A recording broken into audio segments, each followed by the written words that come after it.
नमस्कार दोस्तों ये वीडियो मैं एक घटना से शुरू करना चाहता हूँ। एक वाकया है जो मैं आपको सुनाना चाहता हूँ। मेरे एक मित्र हैं, एक दिन हम कहीं जा रहे थे तो मैंने पूछा कि यार क्या हो गया, आजकल तुम थोड़े खोए खोए से रहते हो, कोई परेशानी है, कोई दिक्कत है?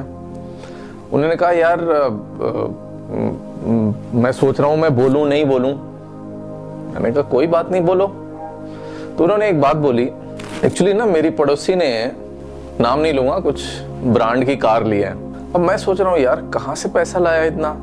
दोस्तों ये सिर्फ उनकी बात नहीं है, हम में से बहुत सारे लोग इस कंपैरिजन सिंड्रोम के शिकार हैं। इस पे बात करेंगे दोस्त कि कैसे कंपैरिजन हमारे सेल्फ कॉन्फिडेंस को खत्म कर देता है या रिड्यूस कर देता है। जब भी हम किसी से कंपेयर करते हैं तो दो बातें होती हैं, या तो हमारे अंदर इंफीरियोरिटी कॉम्प्लेक्स आता है या हमारे अंदर सुपीरियोरिटी कॉम्प्लेक्स आता है। और मैं अपने पहले कॉन्फिडेंस के वीडियोस में ये बात कर चुका हूं कि जो सुपीरियोरिटी कॉम्प्लेक्स की वजह से जो कॉन्फिडेंस होता है वो सस्टेनेबल नहीं होता है और एक तरह का फेक कॉन्फिडेंस होता है जो लंबे समय तक आपके साथ नहीं रहता है। और दोस्तों कंपैरिजन में देखिए कि किस तरह से एक इंसान कंपैरिजन में जाता है। बहुत सारे लोग अपने कलर को लेके, अपने ब्यूटी को लेके कंपेयर करते हैं कि मैं इतना सुंदर नहीं हूं, वो इतना सुंदर है। कई लोग अपने पोजीशन को लेके कंपेयर करते हैं कि मेरी पोजीशन उतनी ऊंची नहीं है। कई लोग पावर देखते हैं कि उसके पास बहुत ज्यादा पावर है, मेरे पास कम पावर है। कई लोग पैसे के हिसाब से देखते हैं कि उसकी इनकम ज्यादा है या वो ज्यादा खर्च कर पा रहा है, मेरे पास इतना नहीं है। और इस कंपैरिजन के जाल में हम उलझे होते हैं और जिसकी वजह से हम अपने कॉन्फिडेंस को खोते जाते हैं या अपने कॉन्फिडेंस को जनरेट नहीं कर पाते हैं। जब भी वो इंसान या वो पर्सन आपके सामने होता है जिससे आप कंपैरिजन मोड में होते हैं, आपका कॉन्फिडेंस डाउन हो जाता है। और नॉर्मली हम उन बातों को लेके कंपैरिजन करते हैं जहां पे हमें लगता है कि हम इंफीरियर हैं, जहां पे हमें लगता है कि हम कमजोर हैं या हम एक लेवल नीचे हैं। उन बातों को लेके, उन चीजों को लेके हम दूसरों से कंपेयर करते रहते हैं और इसमें हमारी कोई गलती नहीं है। हमें शुरू से ही यही सिखाया जाता है या शुरू से ही हम यही देखते हैं। आप पेरेंट्स को देख लीजिए, घर से ही कंपैरिजन शुरू हो जाता है। देखो वो पढ़ने में कितना अच्छा है, देखो उसके मार्क्स कितने अच्छे हैं, देखो वो कितना संस्कारी है। तरह तरह की बातें बचपन से ही हमें सुनने को मिलती हैं और ये हमें कंपैरिजन मोड में जाने का एक बहुत बड़ा रीजन है। तो दोस्तों पेरेंट्स भी ये कंपैरिजन करते हैं। दोस्तों मैं एक कहानी सुनाता हूं आपको। वो कौवा बहुत कॉन्फिडेंट था। एक दिन एक पेड़ के टहनी पे बैठा हुआ था। जब नीचे उसने देखा तो पानी में एक बतख देखा और उस बतख के पास आया और बोला कि यार तुम कितनी खूबसूरत हो, बिल्कुल वाइट हो, सफेद हो, मैं देखो कितना काला हूं। तुम पानी पे तैरती हो और जब तुम्हारी पानी में परछाई बनती है कितनी खूबसूरत दिखती हो, क्या लाइफ है तुम्हारी। तो बतख ने कहा कि मुझे भी ऐसा ही लगता था जब तक मैंने उस पेड़ पे बैठे उस तोते को नहीं देखा था। तो बतख ने कहा कि देखो उसके कलर को देखो, कितना खूबसूरत है, बहुत सारे कलर्स हैं उसके पंख में और कितना खूबसूरत दिखता है वो तोता।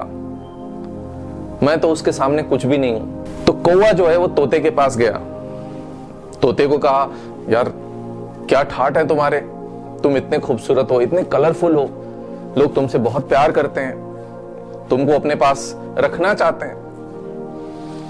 तोता ने कहा दोस्त मुझे भी पहले यही लगता था जब तक मैंने उस मोर को नहीं देखा था। जब मोर वो नाचता है, जब वो गाता है तो कितना खूबसूरत दिखता है। कौवा ने सोचा बात सही है।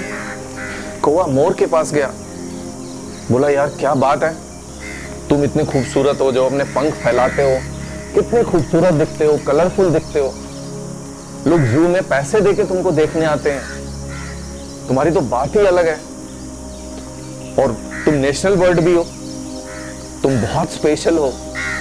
मोर ने कौवे को एक बात बोली।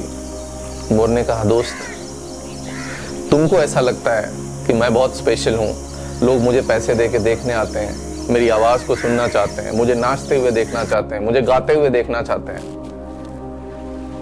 लेकिन जब मैं तुमको देखता हूं तो मुझे अपनी गुलामी याद आती है कि मैं इस पिंजरे में, इस जू में कैद हूं, मैं फ्री नहीं हूं, मैं फ्रीली उड़ नहीं सकता हूं तुम्हारे जैसे, जहां मर्जी वहां जा नहीं सकता हूं, जहां मर्जी वो देख नहीं सकता हूं, मैं इस दुनिया को एक्सप्लोर नहीं कर सकता हूं, वो तुम कर सकते हो। दोस्तों, हमें भी यही लगता है जब हम कंपैरिजन मोड में होते हैं। हम उन इंफीरियरिटीज को, अपनी कमियों को दूसरों में उसका अभाव नहीं होना ये देखते हैं, या देखते हैं कि उसमें ये कमी नहीं है, और कंपैरिजन मोड में चले जाते हैं, और जिसकी वजह से हम अपने कॉन्फिडेंस को खो देते हैं। ना हमें ओवर कॉन्फिडेंट रहना है, ना हमें अंडर कॉन्फिडेंट रहना है, हमें एक बैलेंस बना के चलना है। जैसे नमक खाने में अगर ज्यादा डल जाए तब भी वो ठीक नहीं है, और बिल्कुल कम हो तब भी वो ठीक नहीं है। वैसे ही कॉन्फिडेंस है हमारे लिए कि हमें बहुत एक डेलिकेट बैलेंस बना के चलना है अपने कॉन्फिडेंस में, और कंपैरिजन में नहीं जाना है। और वो ऐसा क्या हम करें जिससे हम उस कंपैरिजन मोड में ना जाएं। दोस्त, जैसे मैंने बोला कि जब आप अपने को इंफीरियर किसी भी क्षेत्र में समझने लग जाते हो तो आप कंपैरिजन मोड में चले जाते हो। आपको अपने यूनिकनेस को समझना होगा। दोस्त, मैं कुछ फैक्ट्स बताता हूं आपको। ये यूनिवर्स तकरीबन 14.5 बिलियन ईयर्स ओल्ड है। ये यूनिवर्स, ये जो प्लैनेट है, तकरीबन 4 बिलियन ईयर्स ओल्ड है। यहां पे जो लाइफ है, जिसमें इंसान तकरीबन 50,000 साल से होमो सेपियंस है, और लाइफ तकरीबन 3 बिलियन ईयर्स से है। आप ये देखो, आप जैसे प्रोडक्ट को बनाने में कितने बिलियन ईयर्स लगे, कितना समय लगा, तब आप बने, तब आपको बनाया नेचर ने। उस यूनिकनेस को फील कीजिए, समझिए। घर में कई बार लोग बोलते हैं ना, तू तो लाखों में एक है। मैं बोलता हूं कि they are 800 crore people living on this planet. 800 crore. और दोस्त, आप लाखों में एक नहीं हो, आप 800 करोड़ में एक हो। जो पहले आपके जैसा ना कोई था, ना आपके बाद आपके जैसा कोई होगा। कई बार ऐसा होता है दोस्त, लोग बोलते हैं कंपैरिजन भी तो जरूरी है, उससे कंपटीशन की भावना आती है। मैं इस बात से इग्नोर नहीं करता कि थोड़े टाइम के लिए एक मोटिवेशन का फैक्टर होता है वो, कि जिससे कंपेयर हमने किसी से किया और एक कॉम्पिटिटिव फीलिंग आ गई। दोस्त, मैं सिगरेट और अल्कोहल का एग्जांपल देना चाहता हूं। जब किसी को कॉन्फिडेंस नहीं है, वो सिगरेट पी के कॉन्फिडेंस फील करता है। किसी को स्ट्रेस है, वो अल्कोहल पी लेने से उसका स्ट्रेस कम हो जाता है। बट क्या वो सस्टेनेबल या राइट वे है? वैसे ही कंपैरिजन भी सस्टेनेबल या राइट वे नहीं है कॉन्फिडेंस को फील करने का। उसने अल्कोहल पी लिया, उसने सिगरेट पी लिया, थोड़े टाइम के लिए उसका स्ट्रेस कम हो गया, लेकिन उसका वो इलाज नहीं है। आपको एक सेल्फ लव की फीलिंग में जाना होगा, अपने यूनिकनेस को समझना होगा, और कंपैरिजन से बचना होगा, क्योंकि ये कंपैरिजन आपके कॉन्फिडेंस को खत्म करता है, रिड्यूस करता है। और मैं अपने पहले वीडियोस में काफी डिस्कशन मैंने किया है कि कॉन्फिडेंस नहीं होने से क्या नुकसान होता है, and if you feel confident, what you can achieve in every area and aspects of your life. So आत्मविश्वास बना के रखिए, कॉन्फिडेंस जनरेट कीजिए, बट सुपीरियरिटी से नहीं, सस्टेनेबल तरीके से। और एक तरीका उसमें से यह है कि अब आप कंपैरिजन करना बंद कर दीजिए। तो दोस्तों, इस वीडियो में मेरे साथ बने रहने के लिए धन्यवाद। आपसे रिक्वेस्ट करूंगा कि चैनल को सब्सक्राइब कीजिए, लाइक, कमेंट, शेयर कीजिए। नमस्कार।